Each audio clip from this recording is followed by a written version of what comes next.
salah satu habaib yang hidup di Hadramaut, dan alhamdulillah berkah bantuan para ulama yang Indonesia terutama Syekh Muhammad Nawawi sampai ke tangan kita ngomongin soal berjamaah ya. Yang udah kita baca kalau berjamaah nih, mudah-mudahan ya kita dikasih kuat berjamaah lah ya. Kan ada keterangan ini kalau ada orang berjamaah tapi susah banget, saya sendiri merasakannya. Berjamaah sampai 40 waktu berturut-turut enggak keputus walaupun hanya satu salat. Itu kebanyakan kan orang itu di Madinah, sampai dia di Madinah itu ada acara arba'in ya. Kayak gitu ya. Jadi kalau Bapak Ibu haji, kalau umroh nggak nyampe. Umroh sampai 40 waktu enggak perasaannya. Jadi kalau pemerintah Indonesia, alhamdulillah ya, punya program setiap jamaah haji yang yang sedang berada di Madinah dalam rangka berziarah kepada baginda Nabi kita Muhammad sallallahu alaihi wasallam wujudkan satu acara namanya arba'in. Lu kira-kira arba'inan enggak? Indonesia ada arba'in pakai 6. Arba'inan enggak di sono? Arba'inan itu 40-an. Masih tanda tanya sebetulnya 40 apaan? Ternyata yang dimaksud oleh pemerintah Indonesia, ya nggak tahu kalau negara lain. Ternyata masyarakat Indonesia kalau sedang berada di Madinah jangan sampai ketinggalan sholat arba'in 40 waktu berturut-turut, tak satu pun waktu yang tidak dilakukan secara berjamaah. Kenapa? Sebabnya ada jaminan nih. Kata Nabi, orang yang sholat di masjidku, ya di masjidku, sholat di masjidi, di masjid saya, arba'ina waktan 40 waktu mutawaliyatan secara berturut-turut, dijamin itu anak dari sifat munafik dan dijamin untuk tidak tersentuh neraka. Ya, paham? Ongkos saja berapa?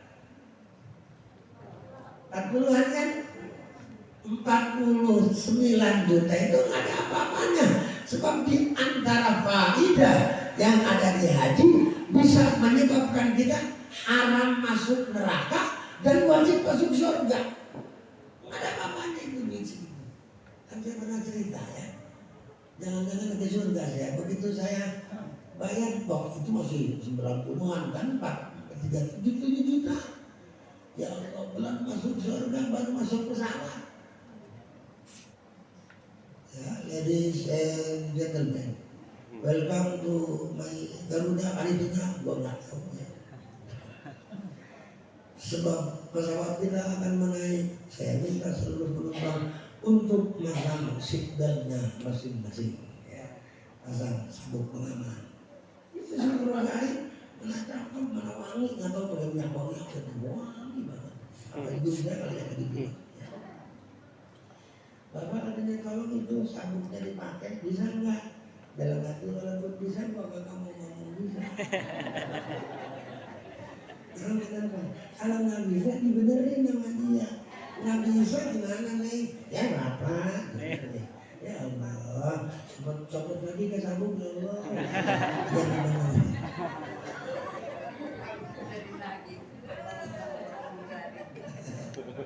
Dalam hati, umpama kalau pegang lagi juga sudah ongkos, mau banget. Itu baru bidadar apa sahabat ya. Saya ngebayangin gimana kalau bidadari surga. Allah, waja'alnahunna abkaran urban atsara li ashabil yamin sullatun minal awwalin wa sullatun. Bahasa kita aja mah ketek bidadari itu wangi banget. Yang di dunia bau bisa jadi wangi kan ada. Ketek bau bisa wangi. Selangkangan, ya Allah di dunia bikin pingsan, bisa bikin ngambek, ya ngambek, pengen ngambek. Surga lagi aja. Mudah-mudahan ya. Tapi kadang-kadang saya suka ketawa. Siapa yang pengen masuk surga? Semua mau. Yang duluan? Yang mau duluan siapa? Pak Kiai aja dulu kan bilang aja. Oke. Ibu saudara, kenapa kok bisa bilang? Arba'in. Padahal itu hadis bukan satu.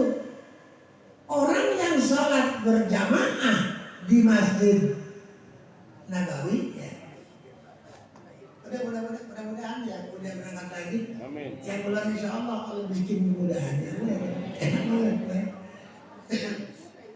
Keistimewaan Raudhah ini apa? Ada Raudhah, ya.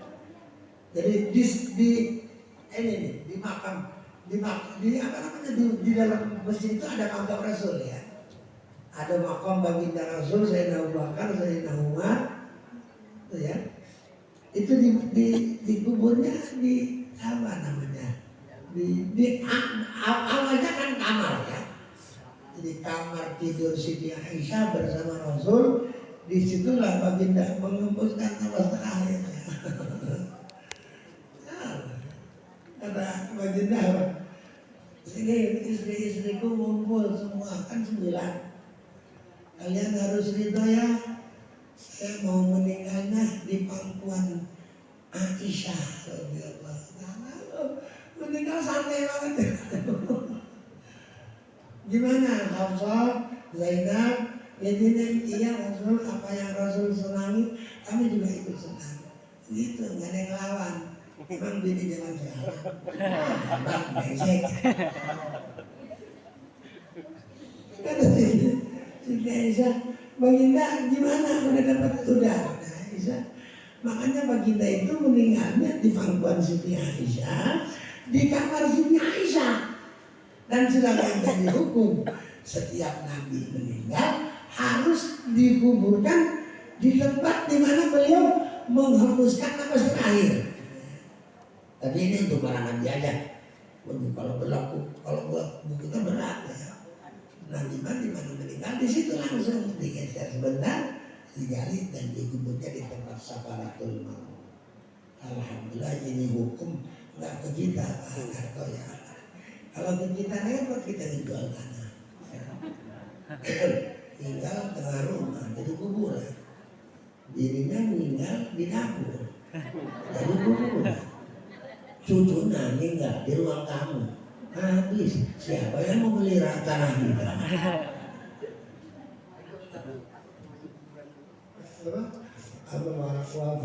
Wafat baginda Nabi di Madinah. Di kuburnya baginda Nabi di Madinah, di rumah Siti Aisyah, masyhurnya rumah. Di mana itu adanya? Di Madinah ya. Nah, itu dari Nabi itu dikubur di kamar. Sementara ukuran meter ya. Dari kuburan baginda ke mimbar tempat Nabi khotbah itu kayaknya 500 meter ya. Ada kitabnya ada ya. 300 sampai 200 gitu ada keterangannya. Nah, itu tempat dinamakan Raudhatun min Riyadil Jannah. Ya, ayo penasaran pada namun. Walaupun itu di dunia, tapi saking mulianya itu tempat, kata Nabi ini bukan sembarangan tempat, tapi termasuk raudhah, termasuk kebun yang Allah ambil dari surga Allah Subhanahu wa taala.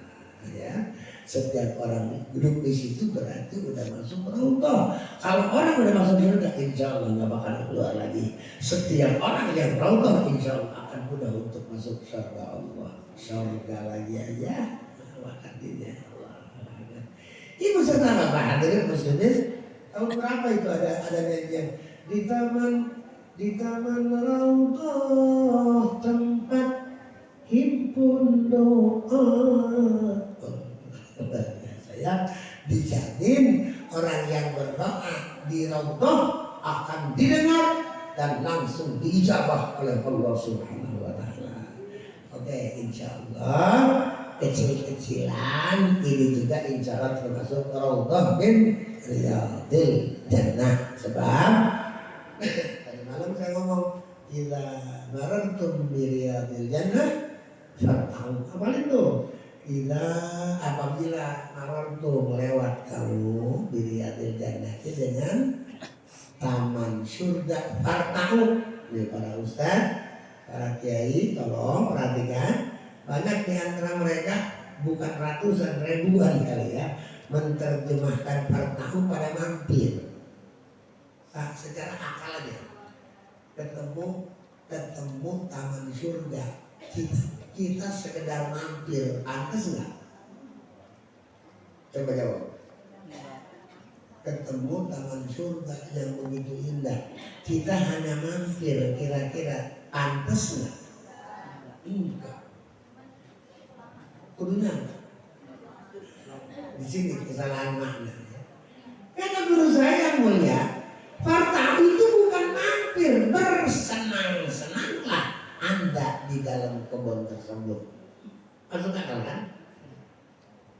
Coba kalau bapak sudah yuk kita mampir ke taman ini, mau nggak?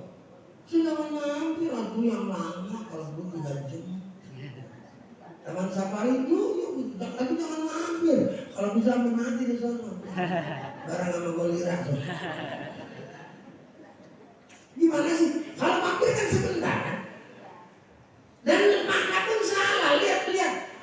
Lihat apa namanya gamus. Yang namanya yartak itu rohat ayat itu senang-senang. Karena saya sering ambil ilustrasi ya, contoh di Quran. Nabi Yakub alaihi salam punya anak sekian orang, di antaranya Nabi Yusuf alaihi salam. Nah, ternyata kita mendengar bahwa kata-kata Nabi Yusuf rada-rada kurang bisa menerima dengan keadaan, sebab Nabi Yakub lebih cinta kepada Nabi Yusuf daripada kepada yang lain ya. Sehingga Nabi Yusuf selalu aja dikekang sama Nabi Yakub saking sayangnya. Dan mereka yang jadi kakaknya tambah ya gimana datang iblis kepada mereka ya. Ibu serta bapak akhirnya punya niat jelek. Kata Nabi Yakub nggak boleh. Akhirnya mereka